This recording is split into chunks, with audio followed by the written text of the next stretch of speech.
Determine whether or not g of x equals x squared, with x ranging from 0 to 2 is 1 to 1.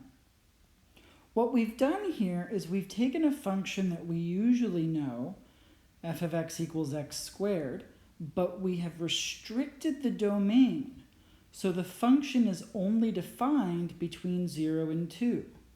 So if we were to look at the graph, we only draw the part of the graph with x values between 0 and 2, and so we end up with this curve. And if we attempt to look at the horizontal line test here, we can see that any horizontal line intersects this graph at most 1 point. So this passes the horizontal line test, and thus it is a 1-to-1 function. When we have a function like f of x equals x squared, which I'm just going to very vaguely sketch down here, when we have a function that's not 1-to-1, what we can do often is we can restrict the domain.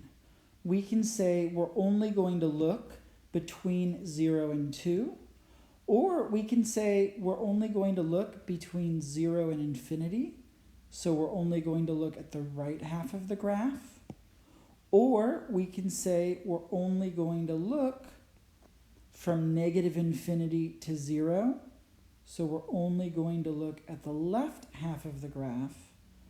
And if we place a restriction on the domain so that the resulting part of the graph only intersects horizontal lines in one place, then we can turn it into a 1-to-1 function. This is a trick that we'll use sometimes when we have a function that's not 1-to-1, but we want to look at trying to find some sort of an inverse. So keep this in mind when we look at inverse functions.